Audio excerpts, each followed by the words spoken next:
All right, I'd like to call the Village of Cottage Grove Budget Review Committee to order. It is Monday, October 14th at 5:30 on my watch. We are holding this in the Zoom as well as in the Village Hall here. Zoom link is top of the agenda. We have a quorum. The agenda is properly posted. First off, do we have any public appearances? So anybody wants to speak about any opportunity can. We just ask that you share your name, your address, your municipality, and hold your comments to no more than 3 minutes in case we have a few folks who would like to speak. So with that, I'll be quiet. Anybody in the room or in the Zoom?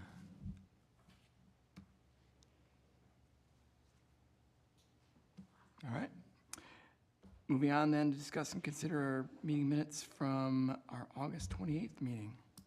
Any questions, comments, edits in regards to the meeting minutes as presented? Motion to approve the minutes as presented. All right. Second. We got a motion and a second then. Any other discussion? Having heard none, all those in favor? Aye. Anybody opposed? Anybody abstain? Motion carries.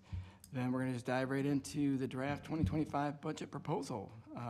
Cameron, it looks like you've already posted it up there, so you want to start the show off? Yep, so just a reminder, as we're going through this, similar to years in the past, what we'll do is we'll go through the entire, all the packets. I'll note down any conversations, and then at the end, we'll make one motion for any recommended changes or adjustments to the preliminary budget, or proposed budget. Matt will be up first, doing kind of an intro to the budget.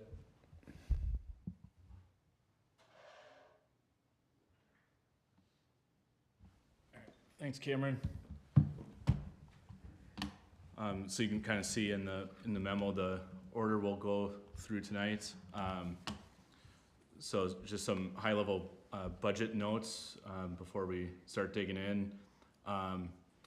Our equalized value, otherwise known as kind of the fair market value of the community, increased from last year by 9.4%, which is about $116 million. Our assessed value is ultimately what our taxes are determined based on, and that increased 5.6% over last year. And we need to maintain between 90% and 110% of our fair market value. And this year the ratio dips down to about 76%. So part of the discussion later will be a revaluation discussion to get that back to a fair market value, hopefully about 100% after a revaluation. And there'll be a lot of communication that goes along with that so people understand that does not mean we collect any more in taxes. It's just a redistribution to make sure everyone's paying their fair share in the village. As far as tax levy and tax impact, from last year, we have the total levy was at about $5.5 million. The financial management plan process resulted in a plan levy of up to close to $6.4 million. Ultimately, that would result, if adopted, and again, that was just kind of the plan the board put forth, which essentially gives staff and departments direction to that's ultimately the max that the board would consider. But obviously the goal is to be underneath that. However, if that was implemented, that would be about a $212 increase on the average tax bill. The historical average in the last 5 to 10 years has been about $100 increase on the tax bill for the village's portion of taxes. So this would be a considerable increase to that as to what people would normally expect. After departments and committees made their request, and granted they're making their requests, in a proverbial silo, so they're not taking in consideration the overall finances of the village, and that ultimately came out to an impact of $282 for the average tax bill. And then after Cameron and I reviewed things, we're able to get it down ultimately to what's in front of you today is about $133 on the average tax bill. Still close to a 6% tax increase. And then ultimately, for perspective, every $10,000 on the levy results in $3.85 for the average assessed village home. With that, I'll turn it back over to Cameron for some overviews and highlights from the budget, and then I'll jump back to a memo from administration. Thanks, Matt. So this should look kind of consistent from year over year. Just pointing out a couple key things, when we're going into the budget cycle. First and foremost, fiscal responsibility. Obviously overall fiscal health plays a significant role in the budget process, and here are kind of some bigger factors. So the general fund reserves, we continue to see really positive performance in our general fund, mostly done with somewhat conservative revenue assumptions and then fairly actual expenditures. So we hit our expenses almost dead on, but because we have a little bit of sometimes better than expected in revenues, it's allowed us to kind of stay in between that 20 and 30% surplus. So that's good. We're not talking about spending down fund balance in this budget. Growth rate, there was a couple years where we were really high. So last year it was about 7.11%. This year down 4.36%, or 4.365 if you go out one more decimal. That still ranks fourth among municipalities in Dane County. And again, just note that the 2.62% is average, so we're talking about almost double or a little less than double of the average. Infrastructure, the last couple of years especially, the investment in infrastructure has been significant. That has allowed us to kind of be a little bit more leaner on our maintenance of infrastructure, as well as kind of start to get some of the overall PASER ratings back to a more acceptable level.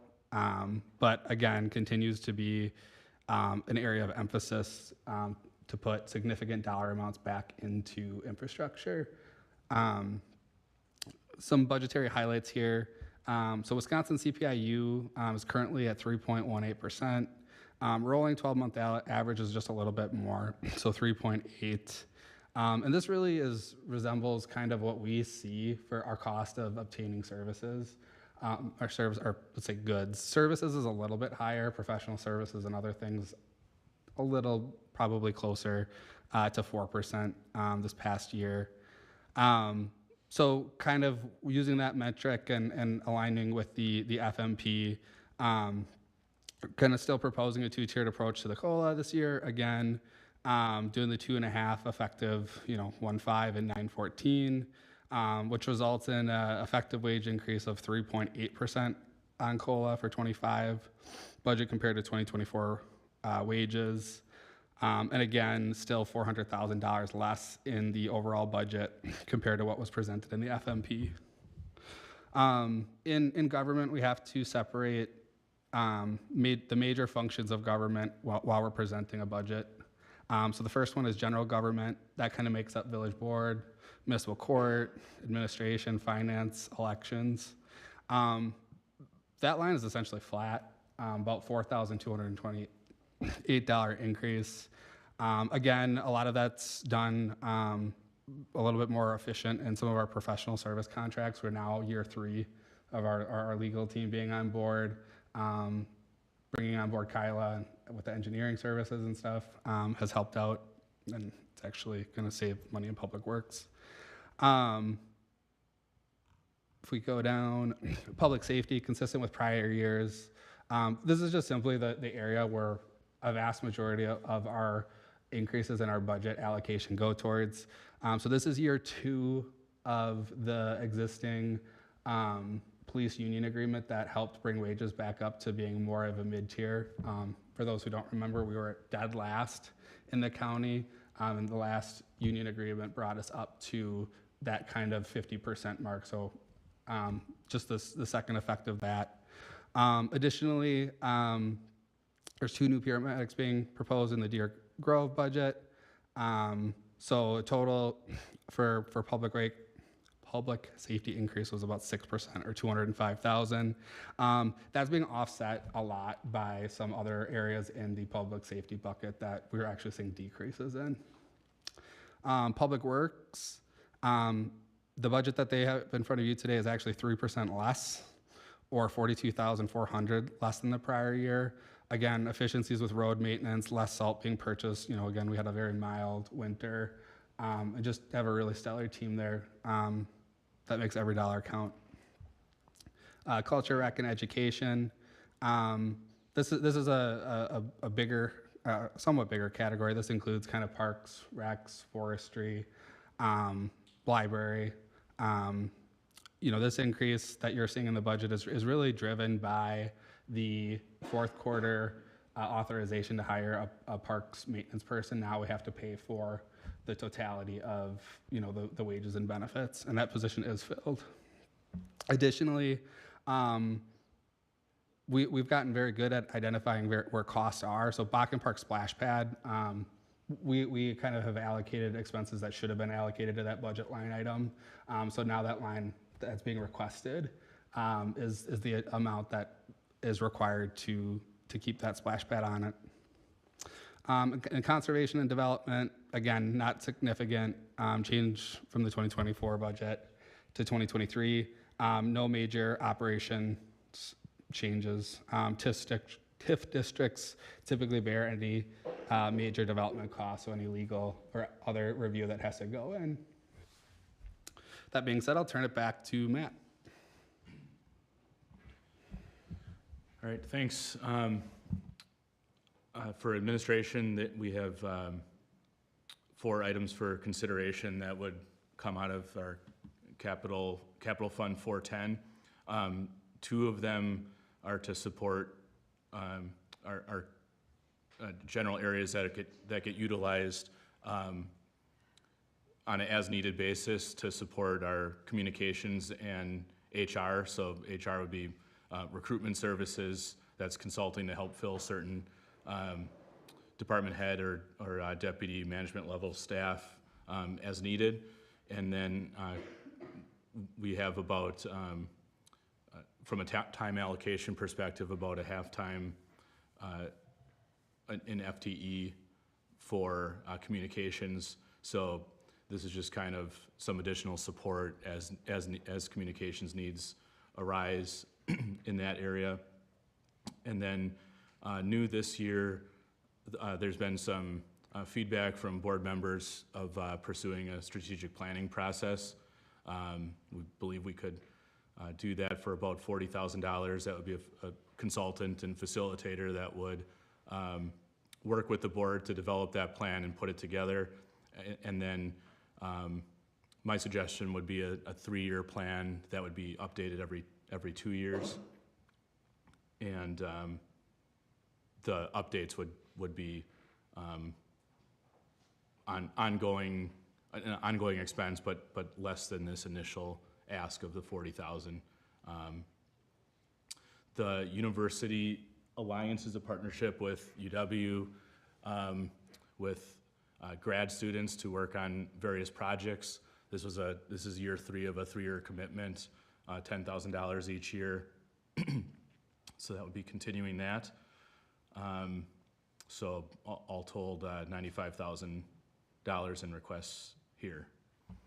And then new this year, just to keep things on the radar for everyone, we mention, or you'll notice in some memos, some future budget considerations, just some other things that are on the horizon in the future to be aware of. And for administration, a couple future positions that we may see come up in the future, a communications manager and HR, a human resources generalist position. And I try to provide some general context of the cost of that. That would be these would be all-in costs with benefits, and along with kind of a time frame for when I think a recommendation would be possibly forthcoming from the department, or, you know, context for the board as to when at least we think these positions would be viable.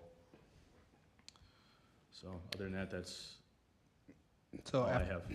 So after each memo, again, we'll take a pause. This would be time to ask questions specific about any of the initiatives that were outlined. If there's no questions, we can let Matt.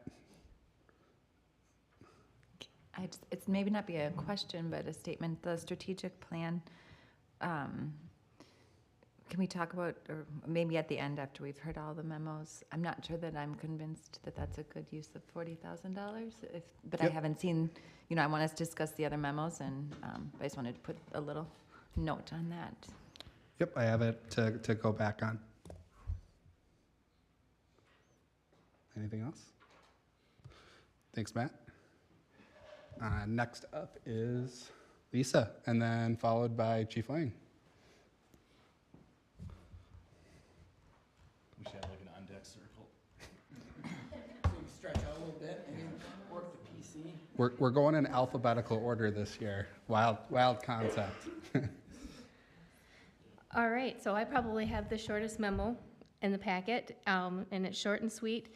The request is an enclosed trailer to transport our election equipment from Village Hall to polling locations, to do yearly maintenance that usually requires us to transport it to some prairie, although that may be changing in the future when Dane County gets their election center up and going. Right now, we pray a lot that we have good weather on the day that we have to transport it. We were able to use an enclosed trailer that was borrowed one time. So that is the request, and this will be coming out of Fund 411. And then for future considerations, it would be continued digitization of permanent records. This last year, we did our property records, which was huge. So going forward, we still have some paper records that we would like to get digitized. And then the next future request may be the replacement of some of the election equipment, and that doesn't fall on us. That comes from Dane County. So once they decide, or as the equipment gets certified from the federal and then the state, and we look at the equipment, then that comes down from Dane County.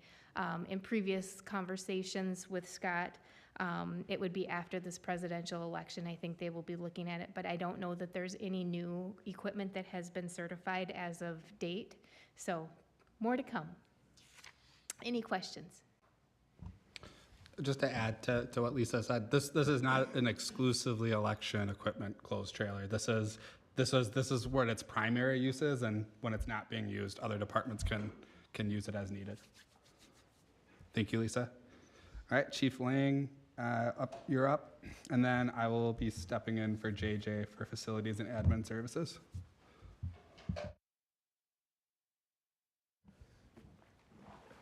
I tried to warm my voice up, but I didn't think you guys wanted to hear me sing. Okay, so in front of you, you have the budget request memo from EMS, as Cameron mentioned. It allocates funding to transition to paramedic positions to full-time, which would bring our complement from 14 to 16 and allow us to reliably staff a second ambulance 24/7, 365. Our current staffing model utilizes casual or part-time staff. Casual is our term, so sometimes that confuses folks. But it is a great model to use to help us to staff and to keep some costs down, but it's not a reliable model, and that's not to take a swipe at any of the folks in the casual staffing group. It's just that they have a life outside of working for us, so to try to get all of the hours we need covered, which this year is going to be 8,000 plus, with a group that has variable availability, we've shown this year has become difficult. So the hope would be with the the positions transitioning from casual to full-time, that will have that staffed 100%. Some additional items that account for a pretty big expense in the budget is the second payment of a capital investment for the replacement of a 2017 ambulance. So that would be $150,000 this year, total, in the budget, with the numbers presented as Cam has written on here for the village's portion of the capital improvement.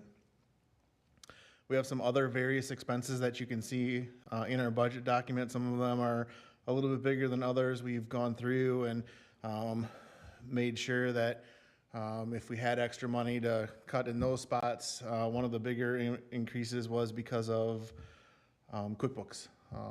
We have a plan that we had to weather an increase, and that happens to be next year. So everything with regard to the bigger changes are related to converting staff from the casual model to the full-time model. We also took a commensurate decrease in the casual staff budget wage line because we won't need them quite as much for next year.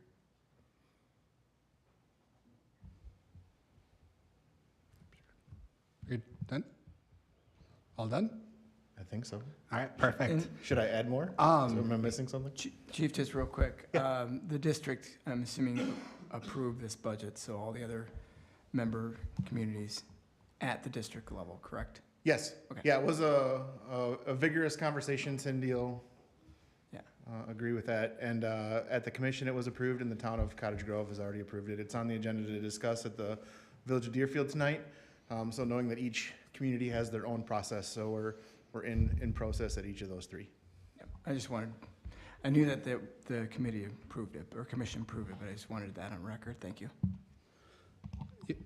Yep, and so there was actually two budgets that were kind of approved at that meeting. One that probably would not have had unanimous approval, and then a second one being what's in front of you.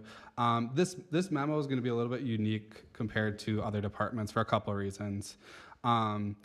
Just because you use fund balance doesn't mean that expense isn't real. So I tried in this memo to illustrate that there were still resources going out. It just wasn't cash resources going out.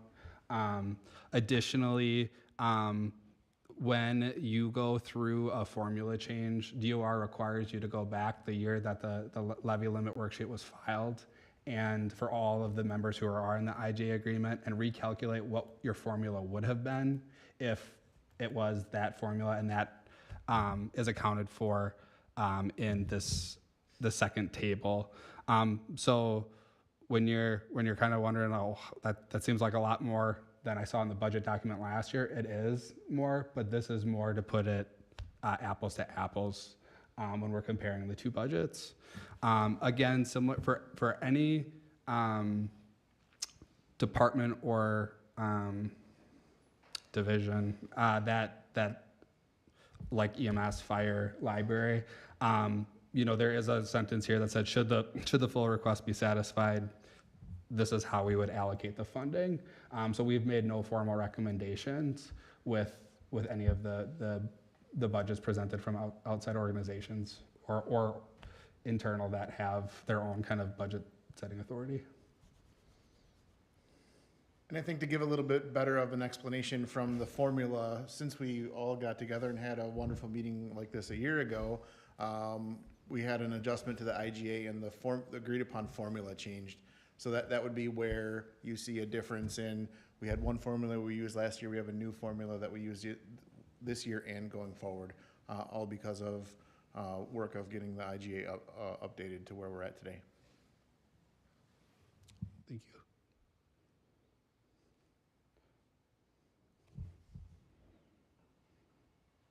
you. All right. Thanks, Chief Lang.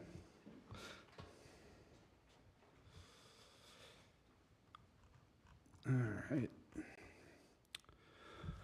All right, for facilities and admin services, just a couple things on here. So these are kind of things that kind of fit in that all-in bucket that don't technically have a home from a department structure. So one being senior outreach, that relates to our contracted services for senior services for the Colonial Club.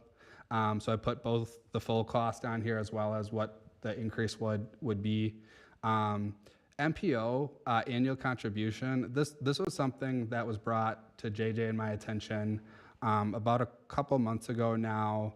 And essentially, MPO calculates a local match that they would like communities to pay to get to utilize their federal funding. It by no means is a requirement. However, because we are in this organization and we do benefit from this organization, our recommendation would be to fund this annual request, which will be new this year, but then it will be an ongoing request. Should there for some reason be a year that the village doesn't want to contribute, we're not on the hook contractually. It would have to be approved on a year-over-year basis. Next, the capital request. This comes from the Joint Fire Commission Board, who approves the emergency service building budget. So in addition to the annual $20,000 contribution for the emergency service building, the committee requested an additional $5,000 for lighting upgrades. Again, we pay 50% of those expenditures, so that request would be $2,500. And then just as a reminder, the annual building maintenance for all village facilities is $30,000, and we're not asking for an increase for 2025, just asking for that dollar amount to stay flat. I did ask the town if the $5,000 lighting request should or could come out of the emergency service building kind of bucket we deposit to. And the way that it's being requested for is it's not. This is an additional $5,000 or $2,500 request. So kind of more on that later. Any questions? I have a question about the table on the bottom then. Yep. Is- I meant to, so the bottom will show increases from last Okay, year. Yep. okay. Because the 3,000 is flat. Good Yep. question. And so the MPO annual contribution essentially is out of the goodness of our heart. We are contributing, but if we don't, we still get to participate and have representation on these. Yes. Committees? Yep. Yes.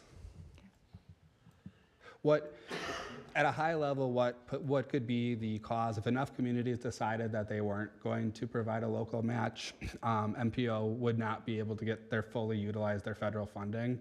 So you could see less funding or opportunities available for our area. So that's kind of a outside consequence.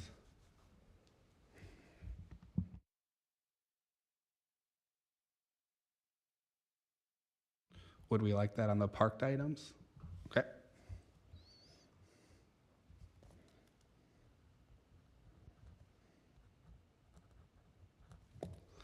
All right, any other questions? Moving on.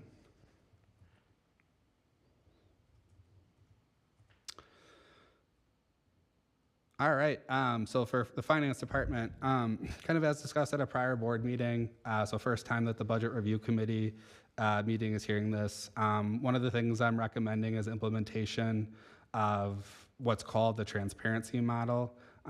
It's a software that is web-based, so it could live on our website where residents or community members or stakeholders could go on and they could directly access budget to actual information, project updates, et cetera. It's relatively cheap for something like this.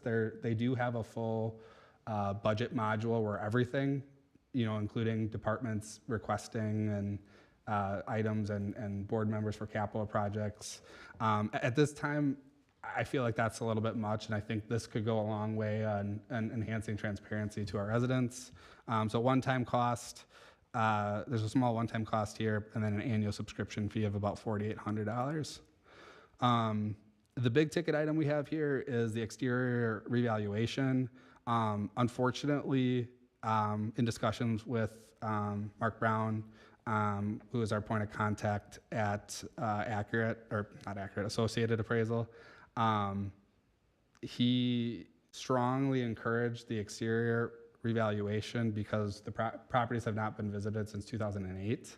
The recommendation from DOR is once every 10 years, there's at least a visit of exterior properties. And what this does is this essentially allows them to update their property cards. So if somebody did something and a permit wasn't taken out, that would be then recognized and added back, on the tax roll. And then after this, we could go and do an interim revaluation on the next couple cycles. About half of this work would occur in 2025, and the other half would happen in 2026. I am asking for the full balance in 2025 because if I only have half of it passed and I have to pay half of the bill, that's an issue. So the full dollar amount is being requested here. And again, note, revaluations do not increase the village's ability to raise property taxes, but only increases the base that the total levy is divided. This is why comparing tax rate by year on an equalized basis rather than assessed basis provides more comparability. So I know we kind of go back and forth on the equalized and assessed value quite a bit. For kind of future budget considerations, just a couple of things, and I've had this in a memo before, just accounts receivable module in Cassell Connect, as well as all software is moving web-based. So the only thing I have on here is our main accounting software going from being kind of a legacy web-based or application-based to a web-based application. And again, these are just FYIs that they, coming up that we should start looking into. Any questions? Evaluation, again, just educating the public in general. We're not to our, 5 years? We're 2 or 3 years out where we're not within the window. So we really have to get this done either next year or the following year for sure. And with the input from the appraiser of 2008 being the last time we did exterior, we probably don't want to be looked on if we do something a little below that.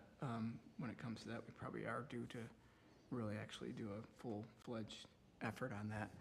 And then my only comment about ClearGov transparency module is absolutely in the environment that we're currently in. I think that's appropriate. Thank you. And just to put a note, the exterior evaluation would be for January 1, 2026. So we'd go one more cycle just doing maintenance. So we're at 76% right now assessment ratio. That probably is going to drop down to 71, 70%. And then it will jump back up to near 100% in January 1, 2026. So what that means is, in all likelihood, on average, going off of the 76, that means to get to 100%, the average home will see a assessment increase of 24%, and so with a good communications effort, hopefully we can educate people that does not mean 24% increase in taxes. If anything, if it's average, that means all things else equal with budget and whatever the school district, the county does, would actually be a flat increase. So really, it would just be impact felt if you were above the average or below. But the longer you wait, if we waited a couple more years and market keeps increasing, you could end up in a situation where, from a tax perspective, it doesn't change, but the communication gets more difficult because we're getting calls from everyone because people are just irate that they're seeing a 50-60% increase in assessment, even though at the end of the day there's no difference to the taxes paid. But it just makes the effort from a communications standpoint a little more difficult, and also just trying to stay closer to that fair market value in general. In a maintenance year, though, some people do have a new value for their, assessed value for their home. So they're closer to the 100%, where some people in the village are at that 70-some percent. So it's redistributing the burden, so everyone's taxed on the current value of their home. And that's the purpose of the revaluation, is that just capturing it, you know. I think I phrased it the most as being, it would be awesome to do a revaluation every year, because that would make sure that it's as evenly split as possible, because that's not financial feasible. We just have to go between these maintenance years. So it's, in a maintenance year, it's like if you take out a building permit, or is it the sale of a property also? New homes, homes. yeah, new homes being constructed, and I'm not an Yeah, assessor by that's any fine. means. Just because you sell or buy a home doesn't automatically trigger, that's called chasing the sale, and that's not allowed practice. But yes, there are things where, you know, some properties, and newer properties especially, are gonna be closer to 100%. Okay, thanks. Any other questions? All right, moving on. The next budget to talk about is fire. I do not see. Oh, April, are you on? Yep, I'm here. All right, I'll give it to you. All right, so not too much has changed as far as increases. I think it's probably about a 10,000-ish increase from last year's budget, and that's gonna be primarily because we are implementing annual physicals for staff, which is consistent with the possibility of the OSHA rule changing in the upcoming future years, where they're gonna have that as a requirement anyway. We're not 100% sure if they're gonna put that requirement out there, but we wanna be ahead of the game in the event that they do. And it's kind of proactive, and more responsible for our staff anyway to provide annual physicals. So we have, put that into the budget to do annual physicals, which the total cost for that was $10,800. Some of the other things that you see, apparatus is decreased by about $1,000, and that's to account for the one-time purchase of an MDT last year. Our fuel decreased a little bit. Our turnout gear is decreased due to fewer members needing gear. We did increase fire hose for purchasing some LDH. During our hose testing, we had some of our LDH fail, so we need to replace some of that. We had an increase in our hand tools, and that's to account for tools that we're going to be adding to our newest apparatus. MDT router was removed because that was just a one-time purchase. Activation was also removed as that was a one-time purchase. Our first due agreement, which is our software, our records management system, that has an annual increase every year. So that just increased a little bit to accommodate that agreement for that service. And then fire inspections decreased, and MDT CAD licensing increased because we had to account for the increase in cost of licensing. Thank you, April. Yep. Just a couple of things to add, just because this table looks obviously a lot more than $10,000. So the way how this is requested is this is split purely based off of equalized value. So the increase in the operating budget request was $10,252. Our portion of the $228,000 is split by our percentage of equalized value. And then there was one capital request, which is ladder one fire. I believe those are tires. Yes. Yep. So that's how we ended up getting to our all-in, confirmed with Kim, of the 105,982. What's our split down, Cameron? Percentage split? It went down last year, actually. I don't have it right now.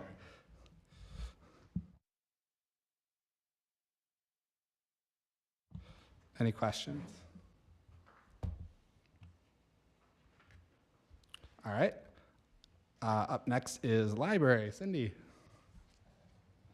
Following library is Parks and Rec.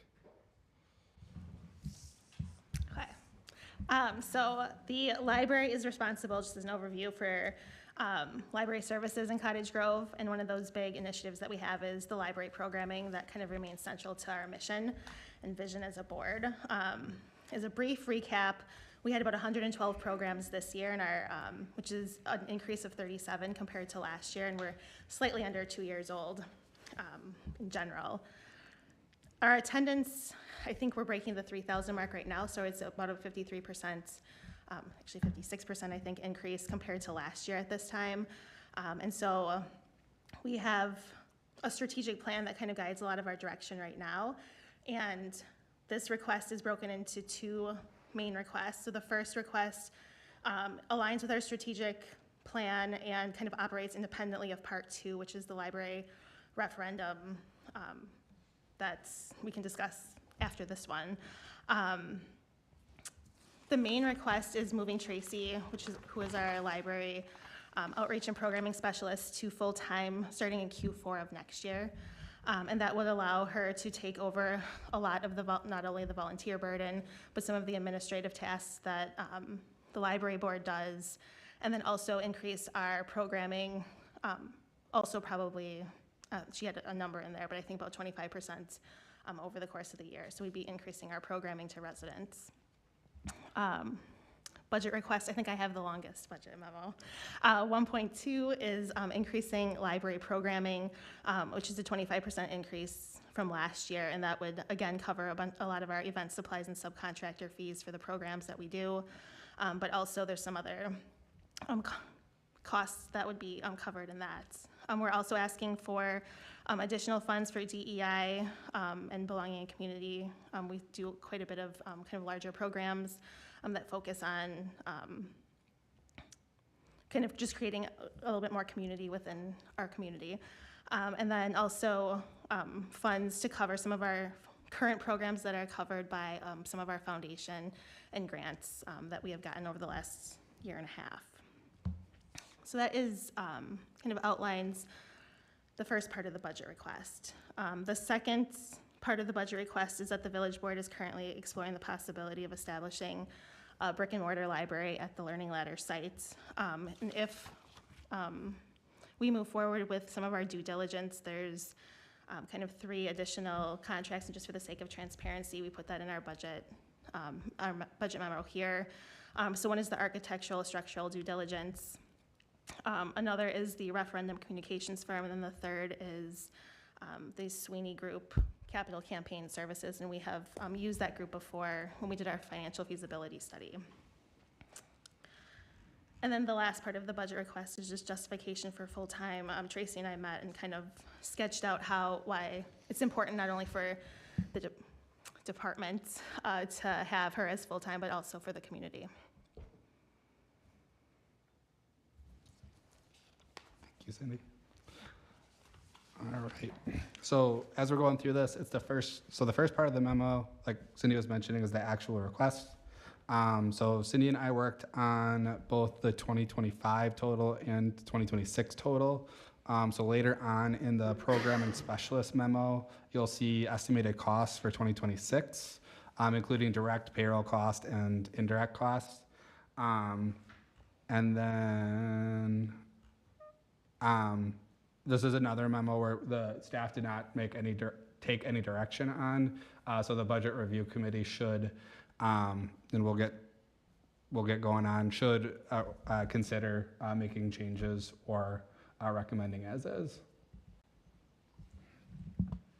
So the 19,475 is what last year was, and that's included, or is? Yeah, I think that one, we'll come back to it during discussion. So basically what's included in the current budget packet is what was included in the FMP. What's included in the FMP is not enough to satisfy the overall request. So we'll jump to the library board request memo that has their full, in order to do what's outlined in their memo, and then what is the dollar amount in the general fund currently for the transfer. And again, we didn't touch that number. Okay, thank you.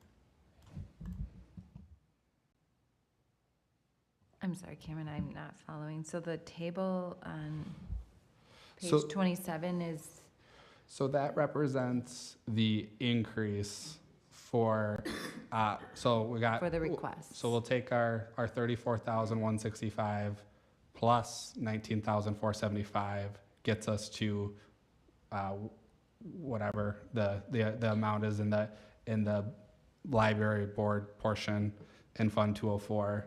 I think that's roughly 60,000 total. And again, currently what was in the F&P was 34,000. So we'll want to make sure there's discussion and alignment on that. So it was in the FMP, but is it in the proposed budget? Zeros in the proposed budget, or? I think it would be best to, once we get through all the memos, I can show you guys how Okay. that aligns and we can go back. Okay. I do have a question, quick, Cindy. On the justification for the full-time, it talks about librarian, but the position is the programming outreach specialist. Right. Are they They're interchangeable? pretty much interchangeable, yeah. She does Okay. not have an MLS, she has a master's in something else. But if you go kind of anywhere else, librarians, you can have the library title and not have a master's in library science.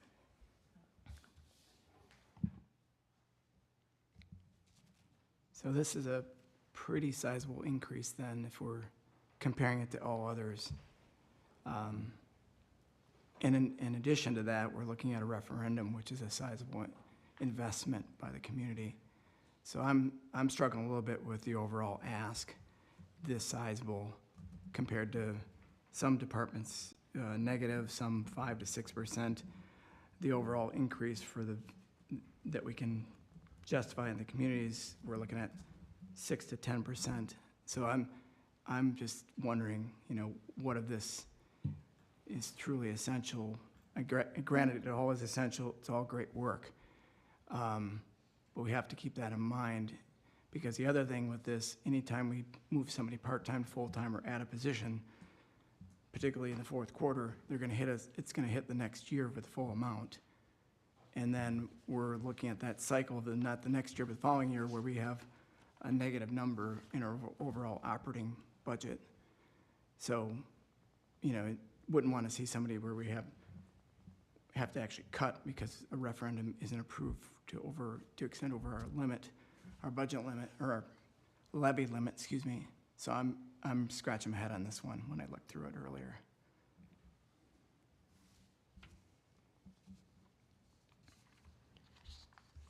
If the referendum is approved, like, we would know that pretty early in next year, and then we could judge how we're doing on the budget, like performance, kind of like how we did with the parks maintenance. Like, is that something like we can, I hate to say it, like delay a decision on, because we'll know a lot more about 2026 if everything moves forward with the referendum and know how we'd fund that, and then if we can hire or turn full-time, or then if we're talking about hiring a library director, like see how this year's performing and then hire early based on what the referendum, I don't know, I'm just. Yeah, I mean, yeah, a couple of 2026. things to impact that the village board and budget review can do whatever they want. A couple lanes you could go is you could take should the board approve a referendum, should the referendum pass, you could approve the position or go back to the library board and say, hey, is this the position you need right now to get going, or hiring a consultant? I think I would let them tell the board what was needed to be most efficient. You could, other way, it's a no, well then the village board and budget review need to come together and say, okay, this is still a programming request. So the way that this memo was separated, the library board feels that this is what's needed to maintain the current and slightly expand the programming. So it might be difficult to kind of look them. I know we're looking at things in aggregate, but in this piece, what would that look like if after a no vote? What would it look like after a yes vote? Kind of has to be in your head. I was wondering, is the referendum already decided that we're going to do You want to this use your next- mic? oh, sorry. Is it already decided that we're going to do the referendum next year? No, it's not decided Okay. quite yet. So is this money is in case the referendum, for the communications firm, is in case they do the referendum? So the second part of the memo, ongoing due diligence efforts that may affect the 24 and 25 budget, just because if the board decides to go for a referendum in April, that work needs to start tomorrow, essentially. Yeah. These are just the cost of kind of the investment that would be needed to go out for referendum. I don't think that's what Jim's asking. Oh. Are you asking about? Well, I mean, are we thinking about I mean, I guess these costs are in here, and are we going to? Which costs? Because I thought, well, just backing up a little bit, my thought was last year we discussed this, and the priority of the board was, first was to do the administration building was higher priority than the library, and we're not doing that, right? Unless I missed something. So, I mean, I thought, am I wrong about that, or? Is that, because that was a higher priority listed, right, than a Well, library? moving forward, there's an architect hired to design a police station, that's moving forward. Okay, And All right. that's all that's moving forward at the time Okay. being. But the board's considering these due diligence items. but that would be a higher priority according to the board than the library. Yeah, because if we're They're doing. really we're totally already- separate. One would go to a referendum, one's moving forward. Okay, Yeah. yeah, I thought we were kind of going to get the fiscal house in order and then do those things in that order, so it seems like we're doing everything at once here, looking at a library and the police station. I mean, the library's way scaled back compared to this. Okay. This is. I didn't know that. This is, Well, yeah, you said it's supposed to be at the learning ladder, all right. Yeah, so it's, But yeah, I mean, the scope has dramatically changed. Yeah. Okay, In operational scope as so well. we still own the library board still owns the land out there, but are they gonna sell that land, or?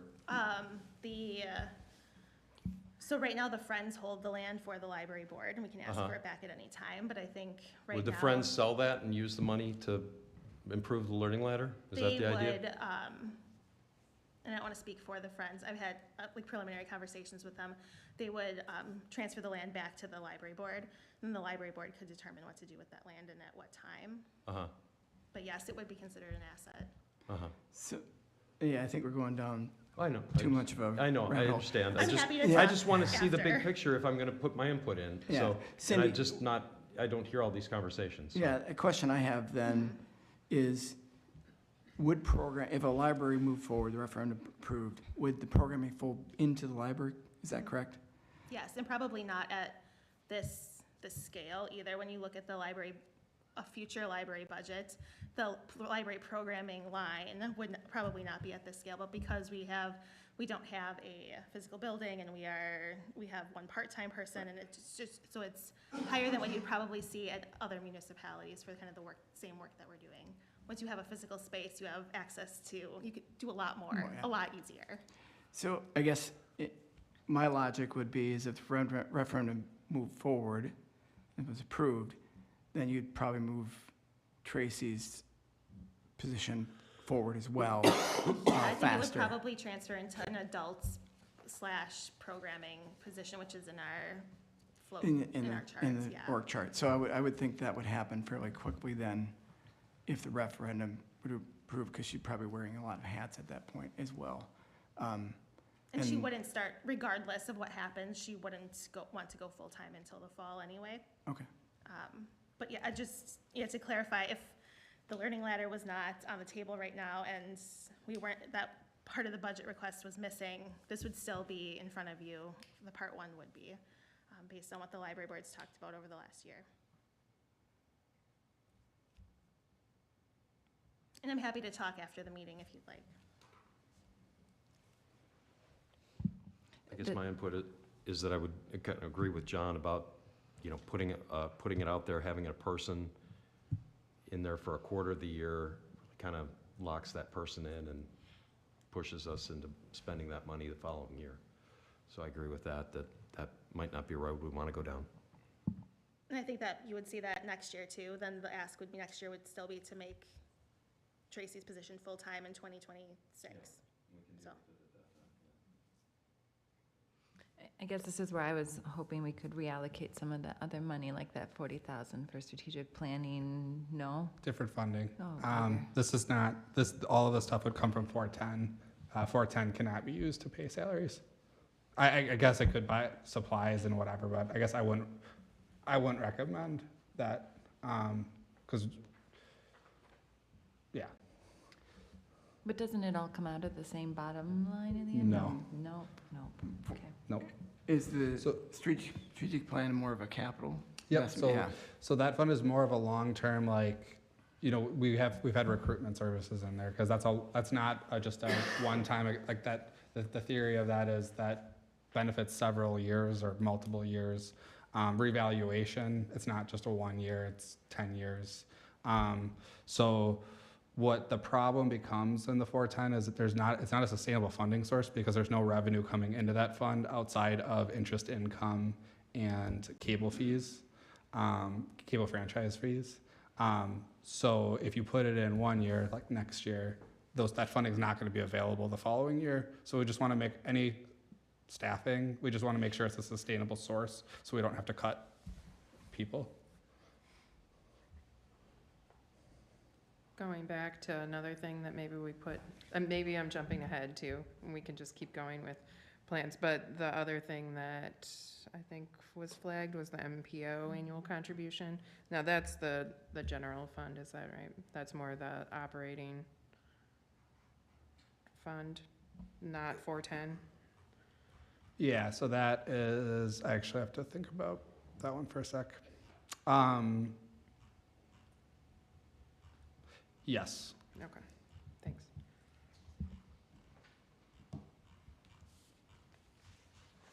So Cameron, we're gonna talk more at the end of all the memos, okay?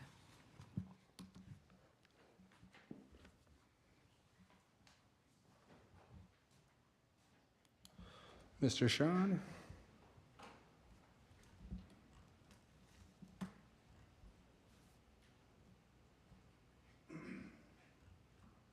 Good evening. Okay, I'm just gonna run through my stuff real quick, and please nail me with any questions that you have. Operating requests, as Cameron mentioned, we're looking for a little $11,000 increase in our splash pad budget for all the reasons that he mentioned, just we actually know what it costs to run it now.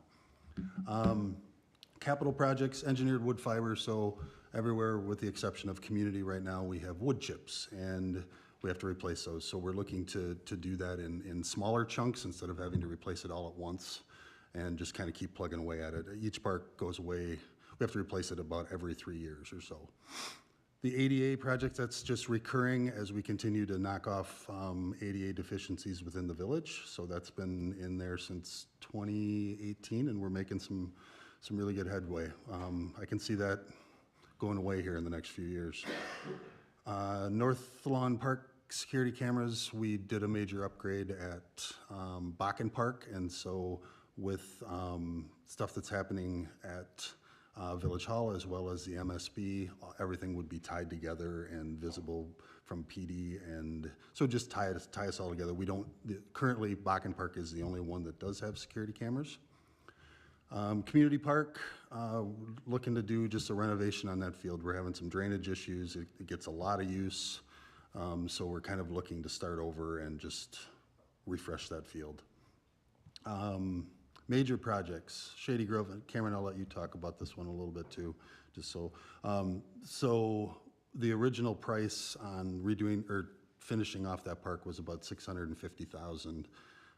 So what we're looking at is taking $350,000 out of park development to get us a start on that. That'll be a big chunk. It's the playground, small gazebo, depending on playground for sure, but whatever we can get out of $350,000 to give that subdivision a park. Cameron, anything you want to add to that? Yeah, so this is an item that was tossed back and forth between the village board and budget review. Originally, it was going to be, debt funded, the full scale of the park, and then, reimbursed to the extent that development fees were available. Just because of the nature and the amount of projects that were asked, this came off. And the budget review and village board said, do what you can with developer fees that are available. So there is about $200,000 of fees specific to Shady Grove Park. That fund is collecting some. What Sean has identified here is basically the two most basic things, playground and what was the other one? Playground. Gazebo, swings, Gazebo. yep.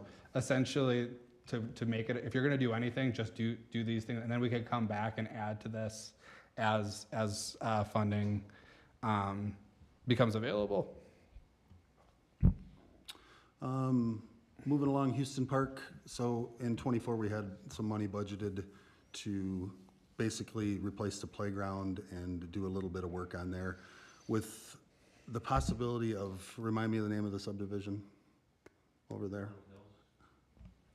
Lakewood. Lakewood. Is that gonna be to the east of it? Yeah, Oh, okay. yeah. Is that happening? I live right there. I don't know. That's a question for Aaron. Okay.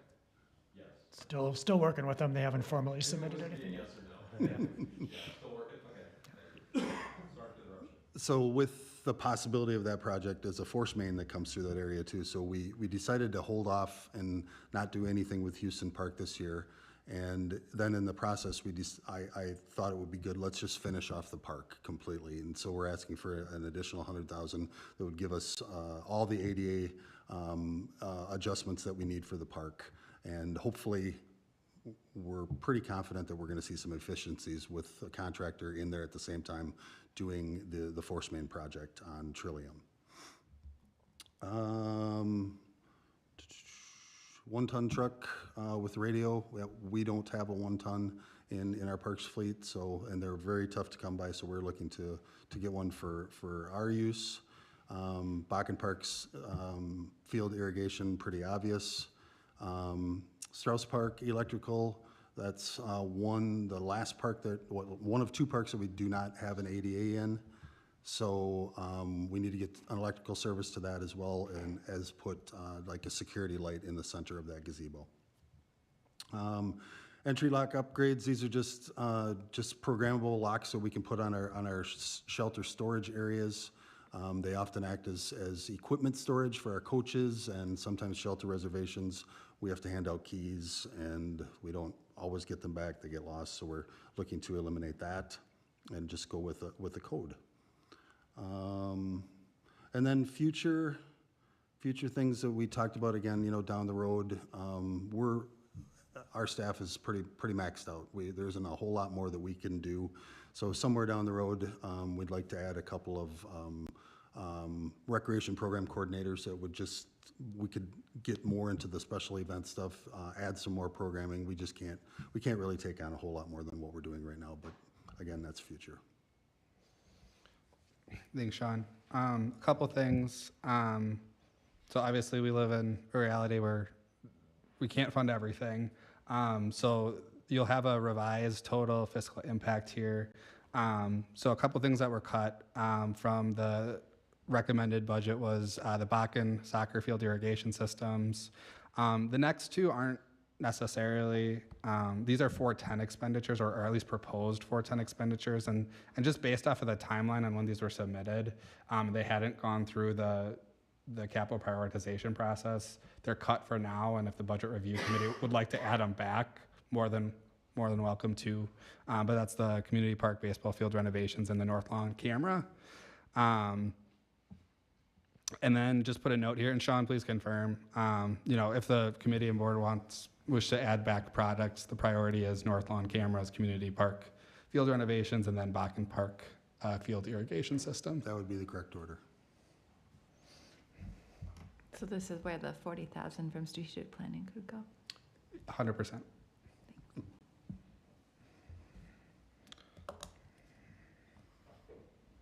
Questions?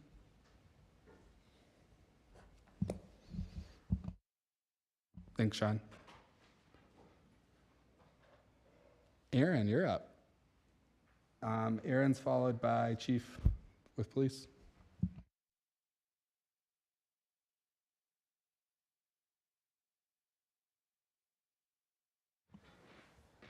So as you can see in the memo, just one fairly minor request this year. would be for some web-based planning and development software. It would provide one central place where applicants can upload their materials. It notifies me and the engineers when those come in. I'm not sending those things around. I don't have to make sure there's different versions and to keep track of. I wouldn't have to send all that to Lisa when she puts the packet together, because you would know where those materials are. It would automate creating a public-facing development map. Currently, I have to make that map and send it to whoever is updating the website these days. So it would just streamline a lot of the busy work that's happening right now. And I think it would also help ease a lot of the communication that has to happen when a project's going from board approval to a building permit. There's a lot of checking and cross-checking between different groups with the building inspectors and the finance and Lisa and me and the engineers. So kind of one central place where everyone can just kind of log in and have the same information. So that's about $9,000 for the first year, and once it's up and running, it drops to $6,800 per year for the next couple of years. Down the road, eventually, we'd like to have an assistant planner position. Recognize that's not really in the cards for this year, but that software would help push off the need for that kind of a position for at least a little while. Thanks, Aaron. I think too, this was one where this is something that overlapped a little bit with Aaron and I. Assistant planner / grant specialist. I think we've identified that just due to staff capacity, we are missing out on grants that are available, which is essentially free money, less staff time. So that again is why that is added, that we felt like that would be the best kind of bang for our buck positions, primary being assistant planner, but also supplement. Specifically, sustainability, housing stock, utility relief programs, et cetera. Any questions? This is coming from the tourism fund. So that is what I propose, because currently, so we get to keep 30% of the fees collected. However, 30% of the hotel in town goes back as an incentive. I think it's got 7 years left, or up to a certain dollar amount as kind of like a post-development. Once we get that back, that dollar amount will be much larger. But I thought this was a great way to get this into a budget that has a sustainable funding source that gets Aaron some help. Thank you.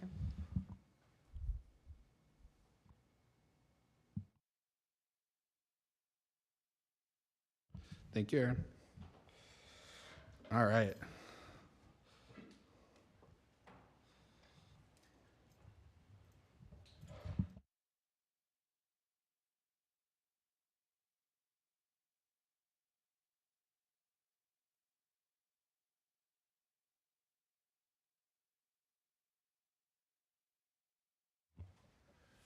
Evening.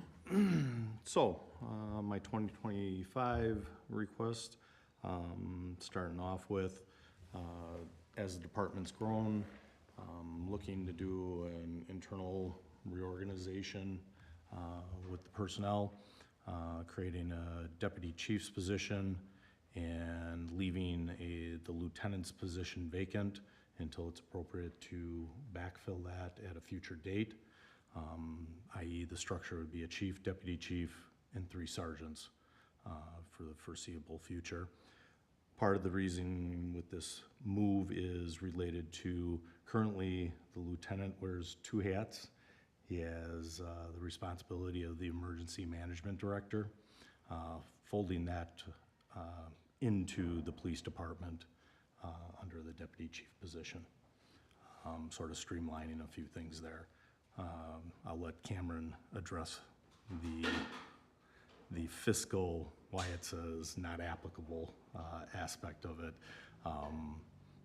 Things would be adjusted appropriately for that. Yeah, I could touch base real quick on that. So currently that role has emergency management rolled into the title. So this position would get rid of the stipend and just roll it into the base salary. So there's just no effect, no budgetary effect directly with this, and that's why it is an NA. But because it is a organizational change that we wanted to do through the budget process, that's why it's requested in this way.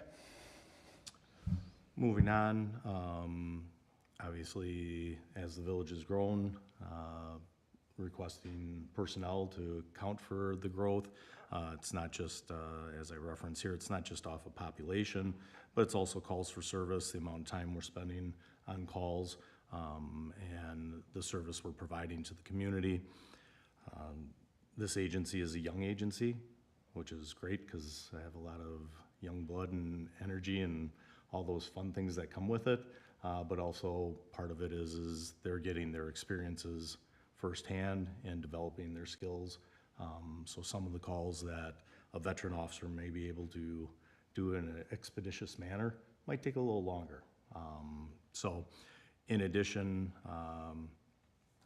asking for 2 positions, I know you'll see down the road that that's been adjusted, which I completely understand, and trying to work within the fiscal means of the village, so we're not going backwards in any way. As it references here, obviously the police department, the design, architectural costs, and then hopefully the future building of said building, trying to keep well within the financial management plan capabilities, and again, trying to bring forward something that the village has for long-term that's sustainable and also a gem for the community. When it comes to equipment, asking for squads, you've heard me say this before, when we get cars, sometimes is a roll of the dice. We were fortunate enough, actually, we recently just took possession of 2 squads and then actually a 3rd squad just this past week. So in the initial outlay for 2025, I was going to be asking for 3 squads. Working with Cameron, we were able to figure out how we could bring one of those squads on board this year, which would then turn my request into 2 squads for next year in budget. The modular vehicle barrier system, that was a 2-year plan. Initially, last year, we purchased the first part of it. You've seen it utilized at different events in the past year, most recently this past Saturday at the Centennial Gathering. This is the second half of it to fill out that we can make sure that we're able to shut the areas down that we need to close down from vehicle traffic for the safety of the community. The tornado siren update and emergency management response bags, basically go bags. Excuse me. The siren, right now there's currently 1 tornado siren that covers the village. As you can imagine, the village has grown. While sirens are meant for those that are outdoors, the current siren does not cover the full village's boundaries. It has a limited range. The idea is to add a 2nd siren within the village limits and actually a potential 3rd siren in the future to be able to cover the majority of the village's territory and plan for the future. The emergency go bags, I had requested those last year. Again, should we need to mobilize due to whether a natural or man-made event. The idea behind these go bags is we can set up an instant command site on site and get things up and running with our partner agencies. Again, we'll have these located at strategic locations within the village, so i.e. not everything's at the police department, so when something bad happens on Progress Drive, we don't have access to this stuff. Currently, the Emergency Operation Center is housed in the basement of the ESB building. Again, you can imagine that facility is going to be probably overwhelmed with bodies trying to get there to get equipment out if there's an emergency, such as a tornado or something of that nature. So again, that's the idea behind the go bags. You'll see an improvement to less lethal options, as I spell out here. One are tasers, what electronic control device, brand name taser, everybody's familiar with that. Need to make some upgrades to those. They've reached, some of their batteries have reached their lives, replacing them. Also the cartridges that hold the probes, things of that nature. And then I wish to get away. Currently, we have beanbag rounds that are deployed via shotgun. They're effective, but obviously they have some liability to them. I'd like to go to a pepper ball system, which basically is, you've heard of OC spray. This is putting that powder into little pellets, balls that can be deployed, so it still allows for safe distance to utilize them when you're dealing with somebody that is not being cooperative and not understanding the directions they're being provided. And literally, I would seek to put these in all the squads so that they're available at any time. And they have multiple uses, not just for, as I explained there, whether it's an individual or a large gathering, things of that nature. But again, we still have to follow our rules, our regulations, our protocols for the deployment of such a device. Next thing is the speed message board trailer. Again, the village has invested in the past in a lot of different notification boards for people's traveling habits. One downside to those units, they don't collect any data. They tell you what you're going, but other than that, there's not a resource for me to be able to analyze and see, okay, where is the problem area, unless I put an officer out there to watch the board flash its speed. So the other part of this is, this would actually add a third message board capability for the village for other matters also. So trying to cover some additional things. Flock cameras, again, this is a multi-year investment. These have been very beneficial, not only for addressing criminal elements that may be traversing through the village, but also in a safety aspect. We've found people that have been lost or missing from out of state, or reported as abducted from out of state, and been able to verify their well-being and get them reunited with their family. So again, it's investing in truly community as a whole, safety. And then the last items, the miscellaneous, obviously we have our officers, the body armor has a warranty life expectancy, so we have some of those that need to get changed out, in addition to with adding officers, need to outfit them. That includes like the handheld radios, body-worn camera, and then I brought this up last year, the emergency entry tools and equipment. Again, making sure we have the proper equipment in the vehicles when we need them, and they're not sitting at the police department in a park squad or sitting stored there. So I breezed through it quickly. Some of the future budget considerations, I did a very high-level overview, as you can tell by the verbiage there. Obviously, you can imagine, again, assessing what personnel we need to add, body-wise, both from a sworn standpoint and from an administrative standpoint. As we get busier, so do my front office ladies, so getting those appropriately staffed up. And the other thing that I'd be referencing is related to like a drone, which is another force multiplier, getting eyes where I might not be able to get an officer. Again, there was just a recent article about a 3-year-old child that was found in a cornfield.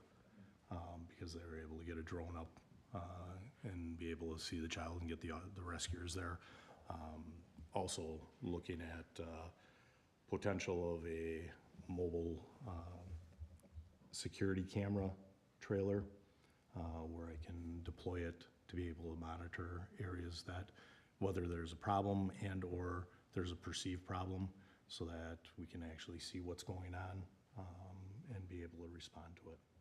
So those are just some of the future considerations. Thanks, Chief. Just a couple clarifiers as he went through his memo. So major capital projects, obviously the 595,000 plus the 18.3 to 20.7 million doesn't equal 595,000. So the police station construction costs are in here just as a reference. We wanted to make sure that we were being transparent that this is an upcoming expenditure, but the village board hasn't acted on it. A final project scope has not been defined yet. So when that is known, that would become forward via budget amendment. We do have to ask just for the second, that is a committed cost here for the police station architecture and design. So that total value of that contract was, $1,095,000. So asking for the second portion of that funding. For the tornado sirens, currently I have the tornado sirens in the budget, but the emergency managed bags out. The reason being is there's a very small, and I should say very, very small amount of ARPA funds that are left that we've already approved the purchase of one set of bags in ARPA. So I'll be bringing to the board, the village board, utilizing those funds to buy that this year instead of waiting to next year. Should the village board not want to approve that, which would be on the 21st, I would recommend that gets back in the budget. I know Chief was talking about squads. I am asking for the Budget Review Committee to approve 3 squads, and then Village Board Workshop to approve 3 squads, and then I will do a budget amendment to put the cost back for 1 squad in 2025 or 2024. Just because that is truly a 2025 request, it just came earlier. We were able to get that resource earlier. That being said, do anybody have questions for Chief?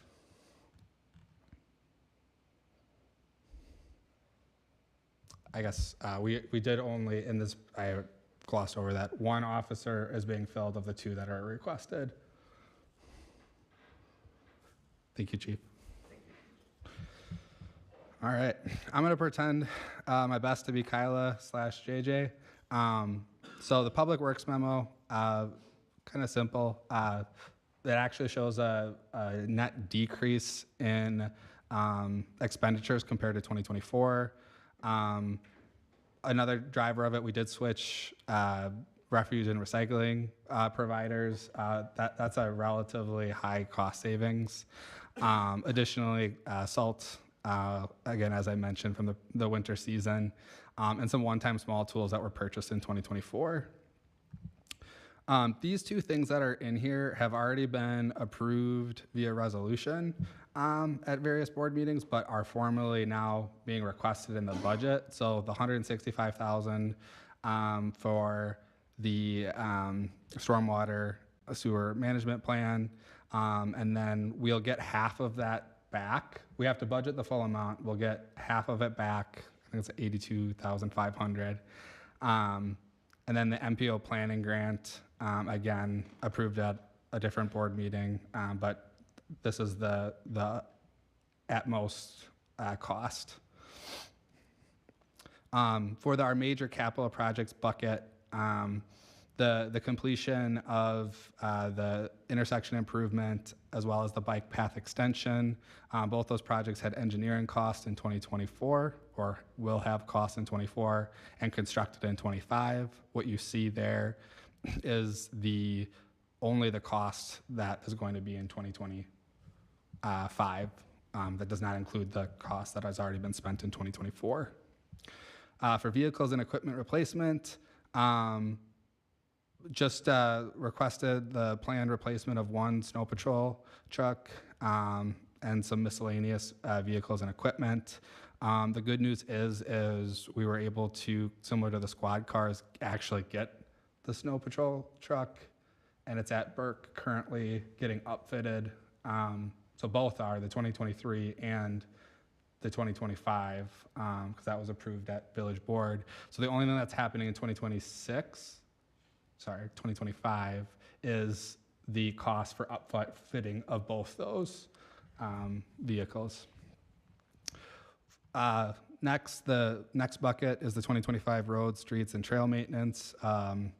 Public Works has $900,000 allocated for street repaving projects, $100,000 for chip sealing, and $25,000 for bike, trail, and sidewalk maintenance. I just want to skip to, so this shows a picture of what the street repaving projects would be. So Bonnie, Heather Drive, and what's up there?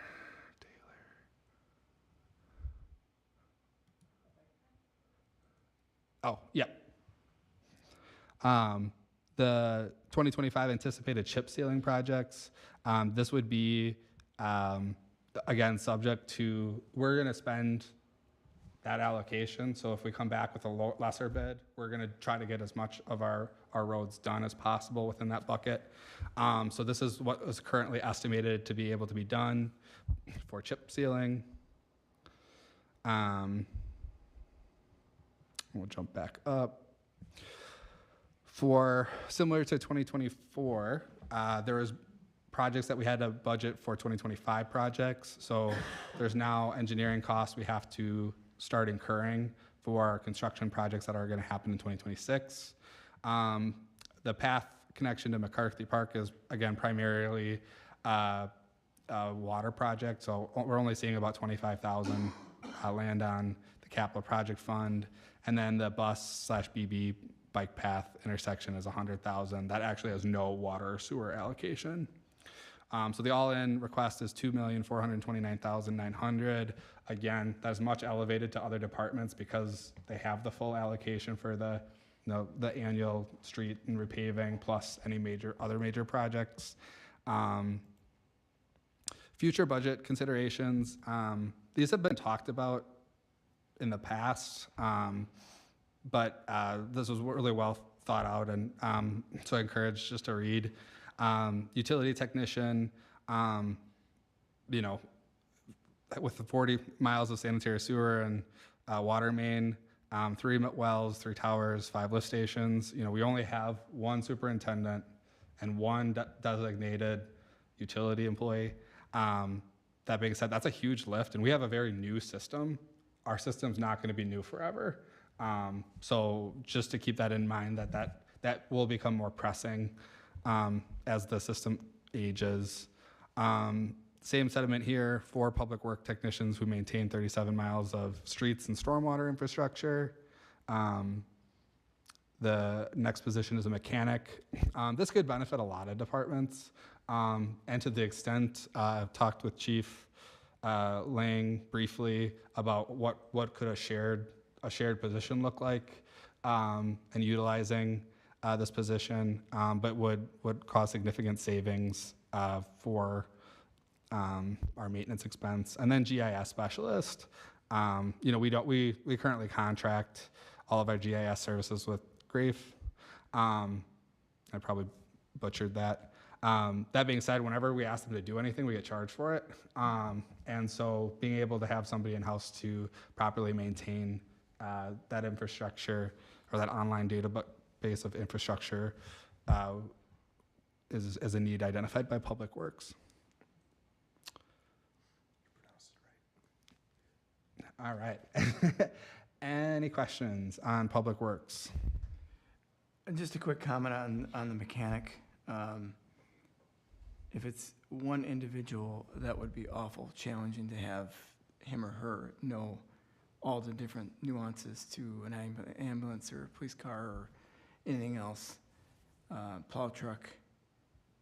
They'd probably be training the entire year before they could even work on anything.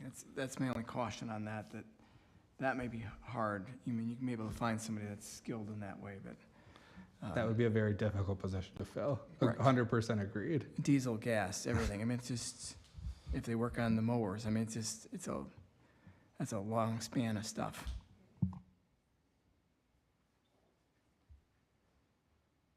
We can throw an electric in there too.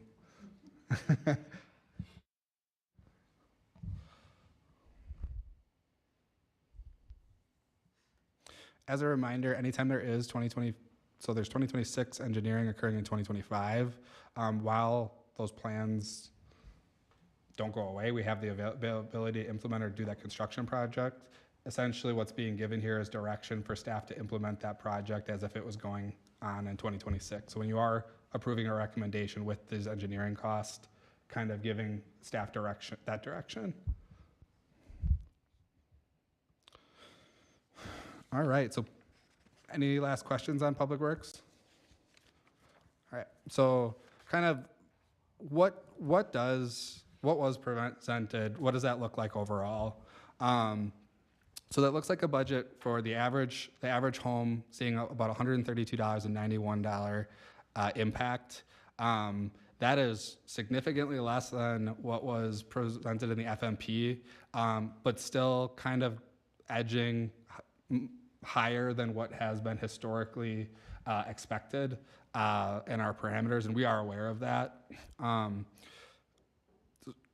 So right now, when we're taking a look at budget requests, so for every $10,000 of additional funding that you provide, it will be about $3.85 on the average home. So that would look like, and we can go through some specific examples. This budget does also show a small use, the debt, because of where interest rates have been, the debt service fund has generated some fund balance essentially. So the debt service fund is one of the funds that doesn't or shouldn't have fund balance. So when fund balance is created, you're supposed to use that fund balance to offset future principal and premium payments. So the actual principal and premium payments for the debt service fund are $1,666,000. We're using $100,000 to reduce the debt service burden. So I won't go through all of the schedules in detail. I will go over one that's on our parked agenda that has the potential to have the most changes in the budget. As discussed in the general fund, we started off with the FMP dollar amount. So again, Finance Administration did not make any recommendation on library funding levels. The amount presented is from the financial management plan, is only intended to act as a starting point. Funding the full library request, additional $26,664 of levy would result in an additional $10.27 on the average estimated tax bill. So that's where you see a difference between the $34,165 and the full request that's requested at the $60,829. And again, purely because I have to present a balanced budget, that's why the $34,000 in there right now. So that being said, I would like the Budget Review Committee to have a discussion about what should be the recommended dollar amount for the library programming.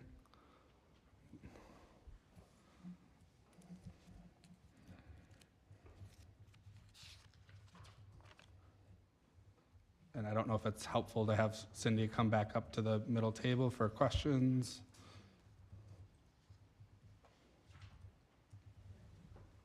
I think you guys can answer from Yeah. there now. Yeah. So in the overall, you know, where Matt started us all off a while ago, it was a $133 increase for the typical average bill, 6%. That did not include any of the library? It included 31. That's what I thought. It included everything, okay. Yep, so to add it to the full value, it'd be about a 140, or let's just call it 141. So if we approve the full request, it'd be $141 increase? Just want to make sure I'm. Approximately, yep. Approximately, thanks. And that has to go to referendum. So we're talking about two, and I want to make sure, yeah, because I know we got, so let's pretend that the first part of the memo is the opportunity to bring on a full library isn't there. This is just an as-in request wanting to expand. The second portion of that is more of a FYI. It's kind of on the horizon. Okay.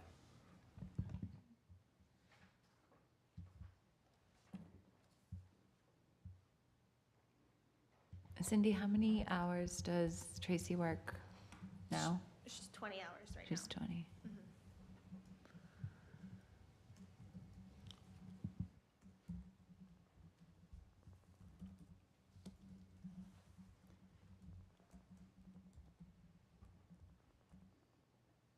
Well, I guess I'll make a recommendation and we can start the discussion. I agree, I'm hesitant to create a full-time position in the fourth quarter, but I do understand that it will take more staff time to do more programming.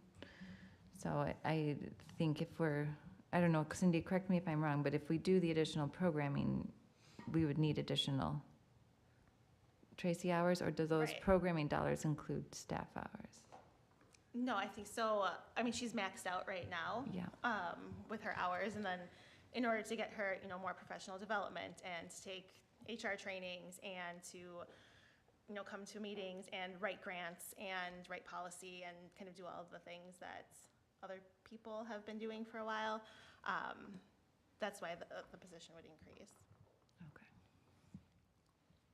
And then she most likely then, getting her to that level full-time next fall would reduce some of the programming line items needed for 2026 because she could take over the contracted story times that we have right now, and she could go into the daycares, like getting her that professional development and that skill. She could take over what we rely on other librarians for and other contractors. So if she didn't increase to full-time, we wouldn't be able to do the additional library programming that's proposed here under the 2750 or DEI A. Right, I think that we can do the DEI line item can stay, but yeah, if we didn't increase her, I think some of that library programming could come out of it if she didn't go to full-time for next year. But in terms of, some of the association fees and, printing and those types of things increasing, some of that cost should probably stay. Yeah. But yeah. So I guess I'm hinging back to what I said earlier about, if the referendum's approved, then certainly, she would, there would be a spot as well as other spots in order to support, brick and mortar. So, and I'm okay with increasing, the library programming, other programming, DEI, et cetera, but holding off on a position, moving someone from part-time to full-time, just in case if, again, the referendum doesn't approve, we're not sitting in 26 saying, okay, now we've got to make you did you full-time over the latter half. Now we're looking at the budget and we're struggling to meet, get underneath the levy limit, and we have to move you back to part-time. And that's where I'm scratching my head a little bit. If the library referendum is approved, then it's full, it's not only that position, but several other positions we'll need to, bring on board in order to support that effort. And as you said, Cindy, earlier, some of that programming that certainly would all be folded into the library.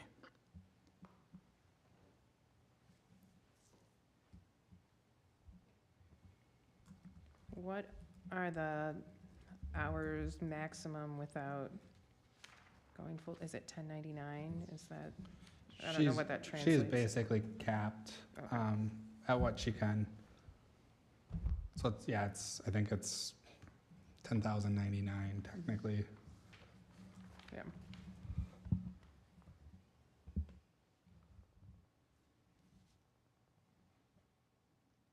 And I'll just reiterate that, if we weren't even going to referendum, this would still be the request, and you'll still, if the referendum fails, you'll still see the same request from the library board next year.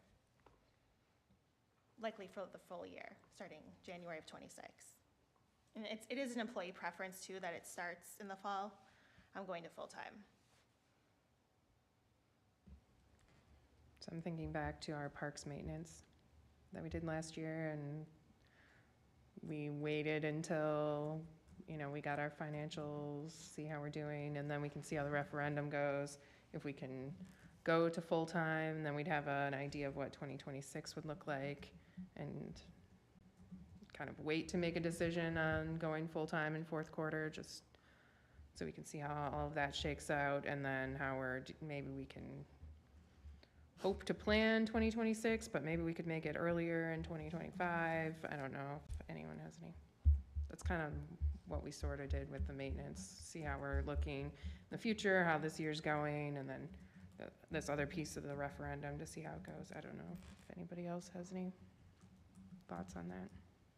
But perhaps increasing this other, like the current programs, how we contract with McFarland. I don't know if their prices are going to change. DEI, the library programming, like some of these other things cost more than they did previously. I respect and admire Tracy tremendously and her work in the library board, but I feel like we do need to wait from making her a full-time position for quarter 4.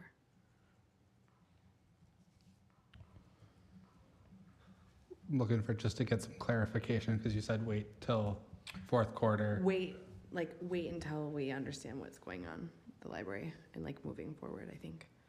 So that would be kind of staff direction to revisit that, first meeting in May or second meeting in April. Yeah, So, when that referendum, if there is a library referendum, when that happens for staff to revisit. Okay. If it passes, I think staff would be forced to revisit anyway. Right.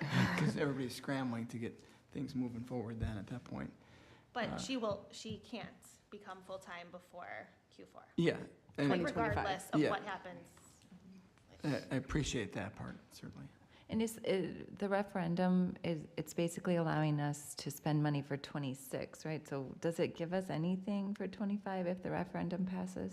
No. So Yeah. kind of back, this is why I should never say always. It would be a time where utilizing one-time 410 funding until the reoccurring levy funding is available, that I would say that yes, that would be a good idea to at least utilize to make sure we have our ducks in a row. Well, and there'd be a lot of planning by both the library board at that point, certainly someone beyond what we would even prepping for the referendum, getting in there and taking a look at the facility and work again with the library board to figure out what that build out is and everything. So that would take a bit of time in next year's effort just to get that all sorted out. Then, of course, you go to RFP and everything else in order to get the work done. So I think there's a lot of planning and effort that would have to happen right after that referendum was approved. And what you don't see in here is a library director request. And I think, I've met with library directors all over Dayton County every once in a while, and Cameron and I haven't had a chance to touch base in the last couple of weeks, but a consultant position is probably the direction the library board would want to go in terms of doing all of the work if a referendum would pass through basically right before open, and then perhaps either transferring that to a full-time library director position or doing a search and a hire. That makes sense. So just to clarify, Cindy, if we don't increase Tracy's hours as requested, the programming as listed here we could still pass it, those dollars, and they would be able to happen. Yeah.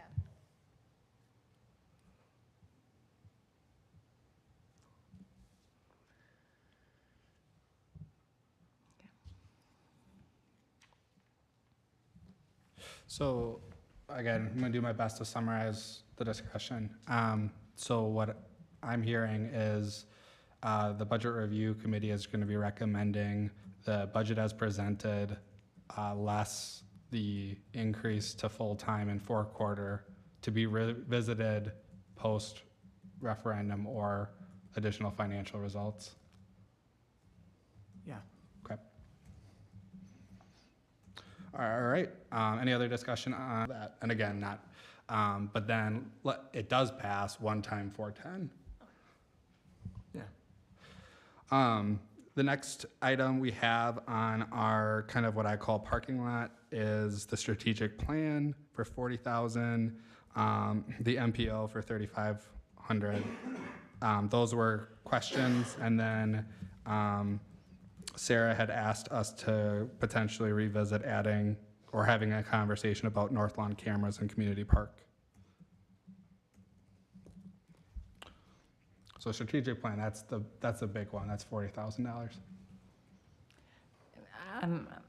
I just think we could spend that $40,000 better on North Lawn cameras and the community park than a 3-year strategic plan when we have turnover at the board every 2 years. And I have yet to experience a living, breathing strategic plan. Usually they just go on the shelf and don't get referred to again. And I just think given the dollar crunches we are on and the projects, strategic plan is at the bottom of the list for me, and those other park projects or anything else would be more important.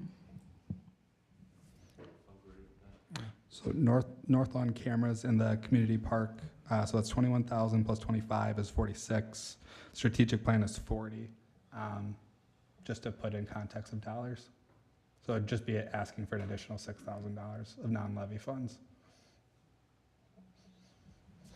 What kind of impact does that have when you say non-levy funds? Zero. It spends down our available funds in 410. Oh, okay. Cameron? When it comes to the North Lawn camera quote, that was given to me quite a while ago, 21,000. Larry has fixed that. It's going to be closer to the 10 to 12,000 range. So if that helps, I haven't got that formal quote yet, but he threw that larger number out there at first. Okay. That's That even does better.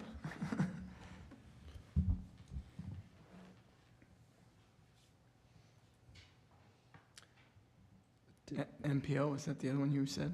Yeah, just before, I don't know if I've necessarily heard a consensus of eliminating the strategic plan. I think I've seen a couple people, but is the general consensus that we should remove that as a budget request and add back these other two items? I would remove the strategic planning.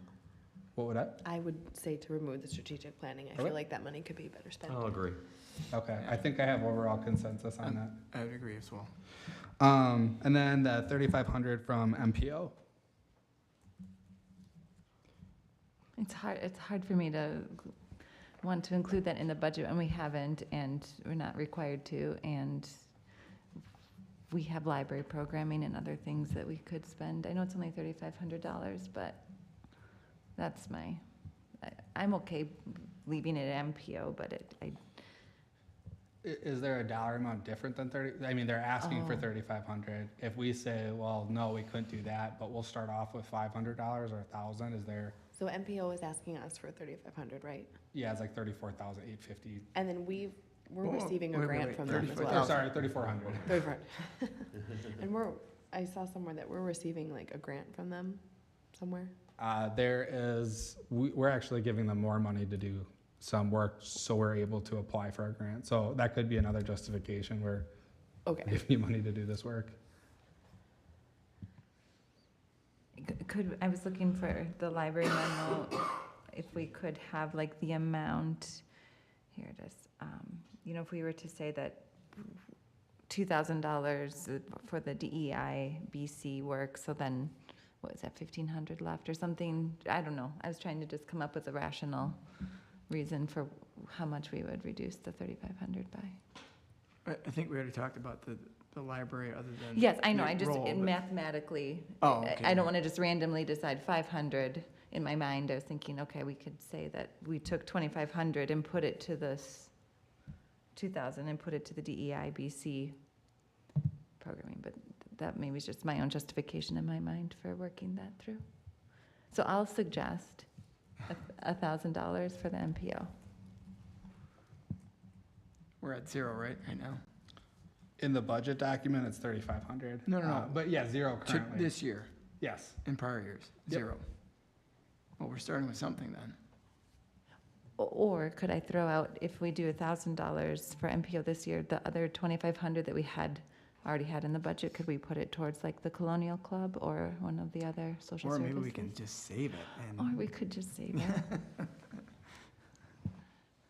so that we don't have as large of a tax increase. I don't know, it's not much.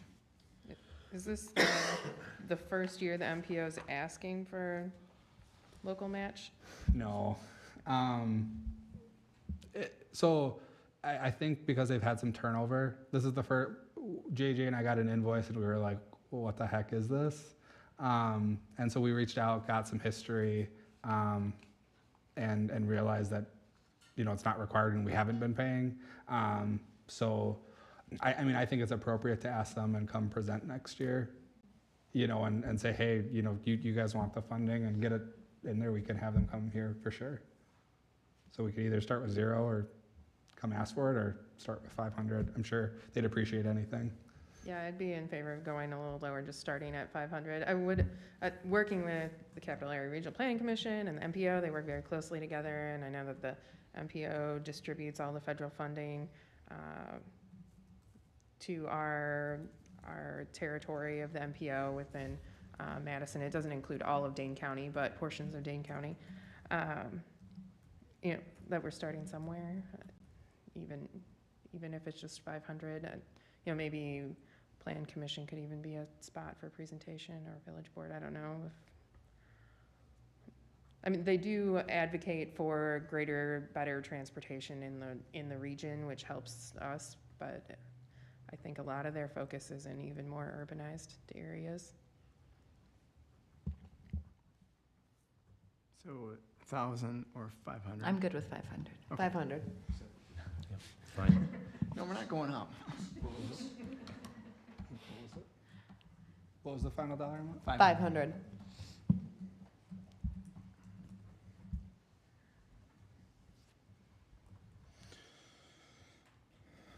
All right. I had no other items on park, but I think it would be appropriate to kind of open up on anything else that you would like to discuss. And then I'll kind of summarize for the motion.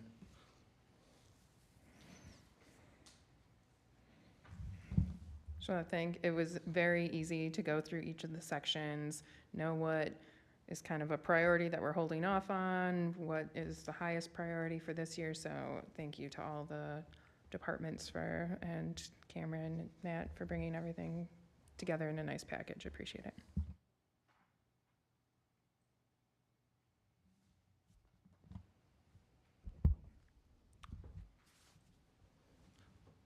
All right. Anything else?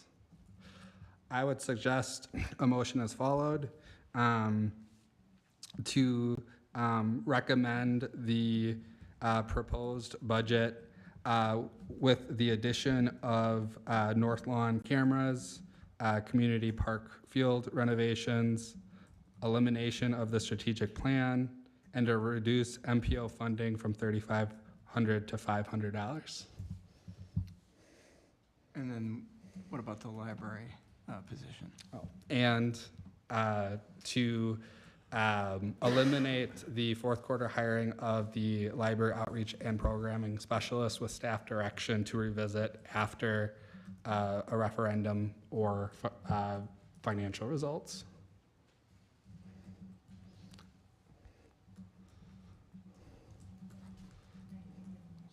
Did we, Well, wait, You want somebody to second it, or is this opening it up for discussion? Some, Someone has to make the motion. Oh. Karen can't make the motion. So Ah, that's moved. right. I'll make that motion. All right, I'll second. all right, we have motion second. Lisa, did you get all that? Thank you. Any other discussion? So that was the only change in the library, so then the library is staying flat from last year? Is that what? No, it's still, So we're adding it's still the increase in programming.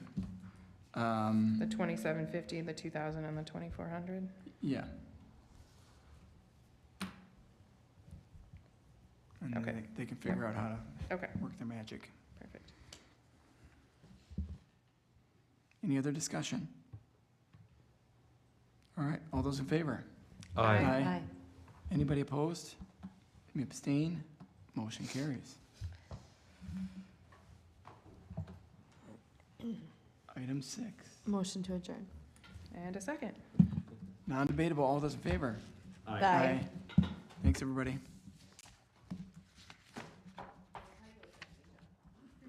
Usually you're. You can just jump right out there if you want. Used to be on the board, you can do that.